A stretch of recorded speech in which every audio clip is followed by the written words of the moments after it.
الأنبياء والمرسلين سيدنا ونبينا وشفيع ذنوبنا وحبيب نفوسنا مولانا ومولى الثقلين جد الحسن والحسين الذي سمي في السماء بأحمد وفي الأرضين بأبي القاسم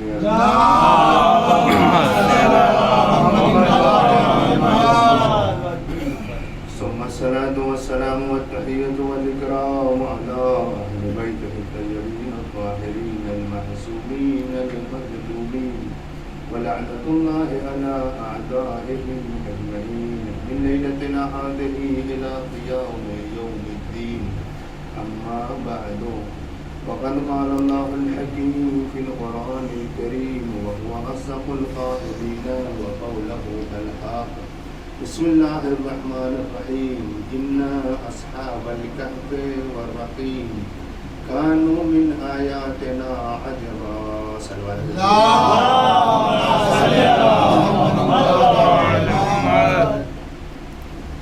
دیکھیے آج کی تاریخ میں جناب سکینہ سلام اللہ علیہ کی شب شہادت ہے. خود مجلس باعث فضیلت ہے، یعنی آج کے دن میں اور آج کے رات میں مجلس منعقد کرنا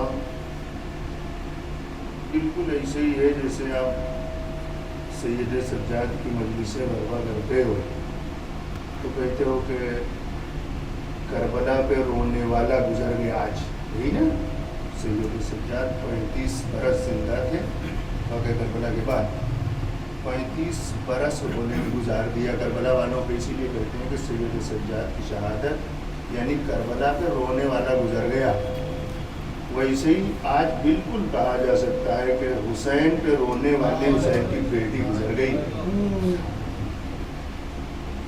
اس لیے آج کی مجلس بڑی اہمیت ہو جاتی ہے اور جناب سکینہ سلام اللہ علیہ کی یاد بھی تازہ ہو جاتی ہے کہ جتنا بھی بہرحال تذکرہ کیا جائے جناب سکینہ سلام اللہ علیہ کے کم ہے. دیکھیے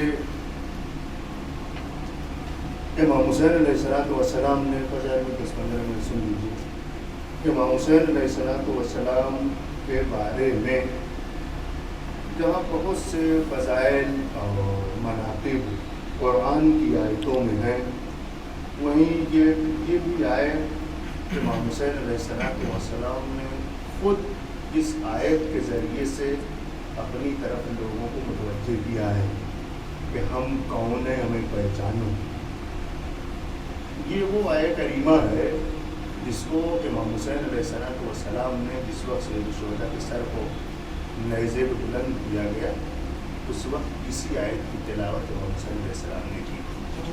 ان اصحاب الکہف والرقیم کانوا من آیاتنا عجبا. ترجمہ اس کا یہ ہے کہ بے شک اصحاب الکہف اور رقیم یہ دو بستیوں کے نام ہیں، تو ان کی ایک داستان ہے، ان کی طرف اشارہ کر رہے ہیں کہ یہ بے شک اصحاب کہف و رقیم ہماری عجیب نشانیوں میں سے ہیں. پروردگار کہہ رہا ہے انہیں دیکھو اور تعجب کرو. اصحاب کہف اور رقیم کو دیکھو اور تعجب کرو کہ ایسا بھی ہوتا ہے. یہ لوگ کون تھے اصحاب کہف و رقیم؟ یہ وہ لوگ تھے جن لوگوں کو جوان تھے یہ لوگ جنہوں نے اپنے بادشاہ وقت کی مخالفت کی، اس کے ظلم کی وجہ سے مخالفت کی تو بادشاہ نے گرفتاری کا حکم دیا. یہ لوگ اپنے گھر سے نکل کے پہاڑ پہ گئے اور غار کے اندر جا کے چھپ گئے. اصحاب کہف کا نام سنتے ہیں رقیم کا کیونکہ دو بستی کے لوگ تھے ملے جلے، دو بستی سے مل گئے یہ لوگ تھے.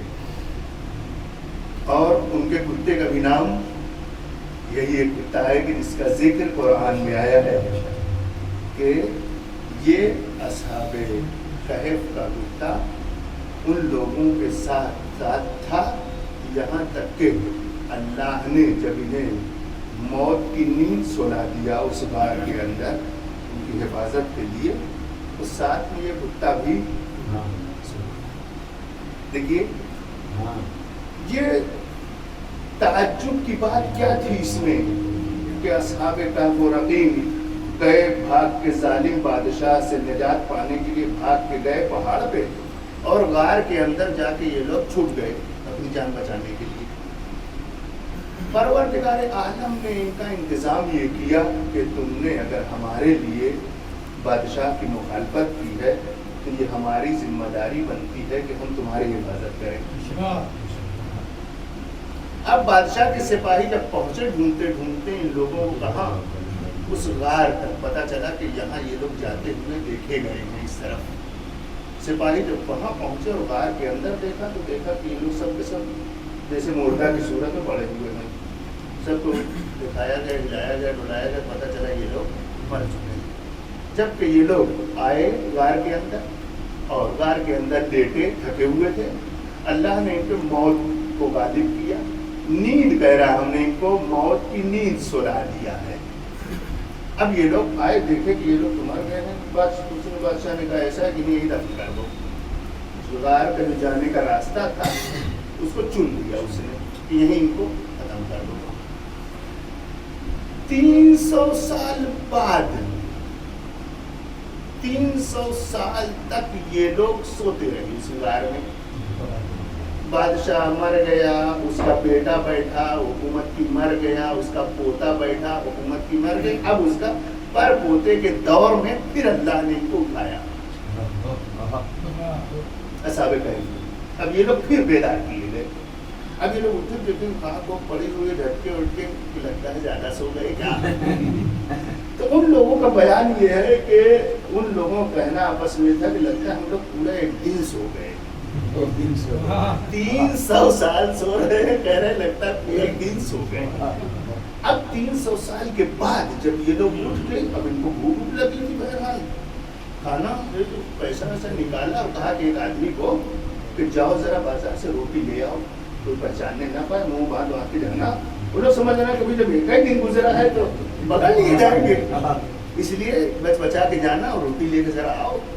یہ گیا دکان پہ، روٹی اس نے جب لی اور روٹی لینے کے بعد جب پیسہ دیا تو وہی سکہ 300 سال پرانا۔ اب سکے سے اس نے روٹی والے نے کہا کہ یہ سکہ کہاں سے لیا، خزانہ وزانہ ملا کیا؟ کہا نہیں، کیا ہوا؟ کہا کہ یہ تو بہت پرانا پیسہ ہے، کب کے ہو تم لوگ، کہاں سے اس کو رکھ کے؟ اس نے کہا نہیں، اچھا اس کو بھی تعجب ہوتا ہے، شہر بھی بدلا سا تھا۔ بہرحال اس نے کہا کہ نہیں، پیسہ تمہارے پاس یہی اور یہی ہمارے پاس سہولت ہے، چلتا ہے۔ اس نے کہا نہ، یہ تو مشکوک لگتے ہیں، لگتا ہے کوئی خزانہ ملا، بتا نہیں رہے ہیں۔ اس نے پولیس کو خبر کی۔ اب سپاہی آئے، پکڑا گیا ان کو، سکہ کہاں سے ملا، خزانہ کہاں ہے؟ کہا کوئی خزانہ وزانہ نے کہا تم کہاں ہو، کہاں سے آئے، یہ پیسہ کہاں سے تمہارے پاس ہے؟ کہیں پیسہ تو ہے، کیا ہوا؟ کہا کہ یہ پیسہ 300 سال پرانا ہے۔ کہا 300 سال پرانا؟ کہاں؟ ہم لوگ تو کل گئے تھے کہیں، ہم لوگ تو کل کہیں گئے تھے، 300 سال ہو گیا۔ کہا جھوٹ بول رہے ہو۔ یہ پکڑے گئے، پہچان کہاں کے ہو تم لوگ، کہاں رہتے تھے، کیا ہوا؟ تب پتا چلا کہ یہ 300 سال پہلے جو جوان بھاگ کے گئے تھے اس پہاڑ کے اوپر، وہ پھر سے زندہ ہوئے ہیں۔ اب لوگوں نے یہ تعجب کیا، دیکھیں قرآن جو کہہ رہا ہے، لوگوں نے یہ تعجب کیا کہ کیا ایسا ہو سکتا ہے کہ ایک انسان مرنے کے بعد پھر زندہ ہو جائے، مرنے کے بعد پھر زندہ ہو، بولے چلے پھرے، ایسا ہو سکتا ہے کیا؟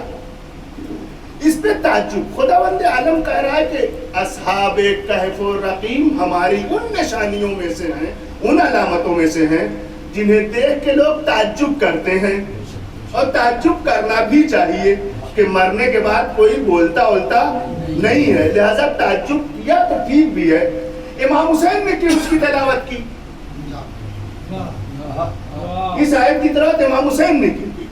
امام حسین علیہ السلام نے تلاوت اس لیے کی کہ صرف قرآن پڑھنا کافی نہیں ہے، سمجھو قرآن کو۔ قرآن کہہ رہا اصحاب کہف و رقیم پہ تعجب کرو کہ مرنے کے بعد کوئی بولتا نہیں، یہ لوگ بولے۔ امام حسین نے کہا تعجب ان پہ نہیں، تعجب ہم پہ کرو، تعجب ہم پہ کرو۔ کیوں؟ وہ لوگ بولے تو ان کے سر ان کے جسم کے ساتھ تھے۔ ہمیں دیکھو، ہمیں دیکھو، تعجب ہم پہ کرو، ہمارا جسم مقتل میں پڑا ہے، سر نیزے پہ ہے اور بول رہے ہیں۔ تعجب کی جگہ ہم ہیں، ہمیں پڑھو۔ وہ اللہ والے وہ تھے جو سروں کے ساتھ بولے، ہم ایسے اللہ والے ہیں کہ سر جدا ہے ہمارے پھر بھی بول رہے ہیں۔ دیکھیے امام حسین علیہ السلام کے اوپر کتنا تعجب کیا جائے کم ہے۔ عاشورہ کو، کربلا کو اسی لیے ہم لوگ کہتے ہیں کہ کبھی عقل کے میزان پہ نہ تولو، نہیں آئے گی کربلا، عقل میں نہیں آئے گی۔ لہذا بعض لوگ پڑے رہتے ہیں چکر میں کہ آج ہی ایک میسج آ رہا تھا کہ کربلا کی جھوٹی روایتیں، صحیح روایتیں۔ صحیح اور جھوٹ کا معیار کیا ہے آخر؟ کربلا میں صحیح اور جھوٹ کا معیار کیا ہے؟ آپ کیسے سمجھتے ہیں کربلا کی یہ روایت جھوٹی ہے، یہ روایت صحیح ہے؟ معیار اس کا یہی ہے، کربلا میں کیا ہوا، کتنا ظلم ہوا، اس کو کیا کوئی بیان کر سکتا ہے کیا؟ ہم لوگ کیا بیان کر دیں گے اتنی ایسی چیز کہ جو کربلا میں نہیں ہوا ہے؟ لہذا جھوٹ کہاں سے ہوگا بتا دیجیے۔ کربلا میں کوئی ایسا مسائب بچا ہی نہیں کہ جو انجام نہ دیا گیا ہو۔ اب ہم بتائیے کون سے ڈھونڈ کے لے آئیں گے مسائب ایسا کہ جو کربلا میں نہ ہوا ہو؟ جب ہے ہی نہیں ہے تو جھوٹ کیسے ہوگا؟ ابھی کربلا پڑھنے کی ضرورت ہے، ابھی کربلا کو سمجھنے کی ضرورت ہے، ابھی کربلا کے ساتھیوں کو سمجھنے کی ضرورت ہے۔ انہیں سمجھا جائے تو کربلا سمجھ میں آئے گی، ساتھیوں کو سمجھا۔ یزید کی موافقت کر رہے ہیں لوگ، کچھ لوگ یزید کو نہیں معلوم، حاکم، رہبر، مسلمان، مومن، پتہ نہیں کیا کیا، تابعی کیا ہے معلوم ہے؟ بہت بڑا درجہ سمجھتے ہیں تابعی کو۔ لفظ کہیں کہیں ایسا ہوتا ہے کہ لوگ اس کا معنی نہیں جانتے تو لوگ یہ سمجھتے بہت بڑا رتبہ ہے، معنی نہیں معلوم ہے تو ہم سمجھیں گے ہاں یار کوئی بڑی بات ہے۔ جب اس کی پول کھل جاتی ہے تو پتہ چل جاتا ہے تابعی کون ہے۔ یزید کو کہتے ہیں یزید تابعی تھا۔ تابعی مطلب سمجھتے ہیں؟ تابعی کا مطلب وہ ہے جو اصحاب نہ ہو، صحابی میں سے نہ ہو۔ رسول اللہ کو جنہوں نے دیکھا ہے، ان کے زمانے میں رہے، ان کو کہتے ہیں صحابی، یعنی جنہوں نے رسول اللہ سے ڈائریکٹ دیکھا ہے، ملاقات، ان کو کہتے ہیں صحابی۔ تابعی کون ہے؟ جنہوں نے رسول اللہ کو دیکھا نہیں ہے، رسول اللہ سے ملاقات نہیں، ان کے زمانے کا نہیں ہے، وہ یعنی صحابی کی اولاد کہی جاتی ہے تابعی۔ اما جب صحابی کا معیار ہمیں پتا ہے تو تابعی کو تم کیا بتا رہے ہو، ان سے کھا رہے ہو؟ ارے یزید تابعی میں سے تھا۔ اما یزید تابعی میں تو اس لیے کہہ رہے کہ اصحاب کی مخالفت نہیں ہونی چاہیے، تابعی کی مخالفت نہیں ہونی چاہیے۔ ہم کہہ رہے ہیں یہ بھی تو ذرا اللہ نے دو آنکھ کس لیے دی ہے، دو آنکھ کس لیے دی ہے کہ ایک بند کر کے ایک سے دیکھو۔ اگر اس کو یہی درکار تھا کہ ایک آنکھ سے لوگ دیکھیں تو زحمت کیوں دیتا کہ ایک بند کرو، ایک نہ دیتا؟ اس نے دو آنکھیں دی ہیں اسی لیے کہ حق اور باطل دونوں کو دیکھو اور سمجھو۔ تم تابعی کے چکر میں پڑے ہو کہ تابعی کی مخالفت نہیں کرنا چاہیے، یہ بتاؤ جہاں تمہیں تابعی دکھائی دیتا وہیں صحابی بھی دکھائی دیتا ہے؟ اما یزید تمہیں تابعی نظر آ رہا ہے، حسین جیسا صحابی نوازا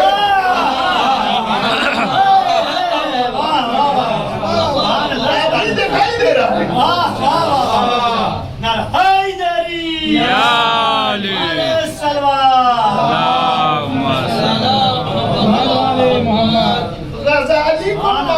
بنایا جا رہا ہے. امام غزالی اہل سنت کے عالم ہیں, ان کو منبع بنا رہے ہیں کہ امام غزالی نے, چونکہ اب امام ان کے سامنے لگ گیا تو بڑے ہو گئے. جب دیکھیے جہاں جہاں امام لگا ہے ان کے یہاں سمجھ جائیے امام کہ یہ صرف امام اس لیے لگایا جاتا ہے کہ ان کی حیثیت کو بڑا کیا جائے. سمجھ جائیے, حقیقت تو ہم لوگ بولتے ہیں نا. بس امام غزالی نے اپنی کتاب میں یزید کی موافقت کی ہے, کہا یزید پہ لعنت کرنا جائز نہیں ہے.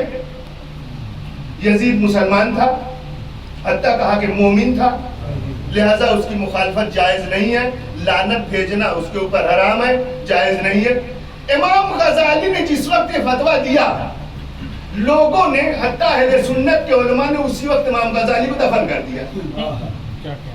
امام غزالی کا بڑا نام تھا کہ بڑے مطالعہ والے ہیں, محدث ہیں, ایسے ہیں, وہ ہیں, سب وہیں ختم ہو گئے.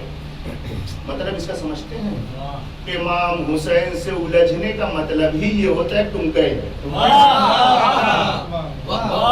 سیدھی سی بات گئے. امام غزالی ہیں کون معلوم, جن کے اوپر آج وہ لوگ کہتے ہیں امام غزالی نے کہا ہے تو ان کی بات صحیح ہوگی, وہ عالم تھے, امام تھے. امام غزالی ایک سفر پہ جا رہے تھے, سب کے ساتھ اپنا سفر پہ کھانے پینے اور چیزوں کا سامان ہوتا ہے. ان کے پاس کیا تھا معلوم, کتابیں, گدھے پہ لدی ہوئی بچر پہ کتابیں, کہ یہ راستے میں بھی مطالعہ کرتے تھے اور پڑھتے تھے, لکھتے رہتے تھے. ایک جگہ رہزنوں نے ان کے قافلے پہ حملہ کیا اور جو کچھ ان کے قافلے والوں کے ساتھ سب لوٹ لیا گیا, سب لے لیا, یہاں تک کہ امام غزالی کی کتابیں بھی لے لی گئی. اب سب کا مال تھا, امام غزالی کے پاس کچھ تھا نہیں مال وغیرہ. کیا تھا ان کے پاس مال؟ کتابیں. پورا سرمایہ امام غزالی کو وہی کتابیں تھی. پوری زندگی کا پڑھا ہوا علم, ان کا پورا علم اسی خچر کے اوپر لگا ہوا. اب اس نے لے لیا. انہوں نے کہا کہ جتنا کہو مال دولت ہم دے دیں, ہماری یہ کتاب واپس کر دو, ہماری زندگی کا سرمایہ ہے. کتاب نہ رہے گی تو ہم نہ رہیں گے, سمجھ لو.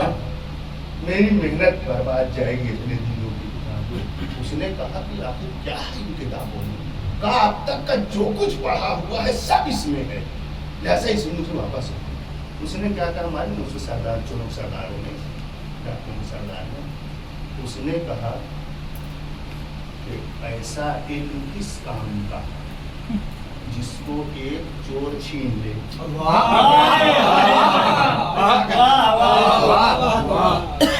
اب ایسا علم کس کام کا جو صرف کتابوں میں ہے تو عالم ہو, کتاب چلی جائے تو تم کچھ نہیں ہو.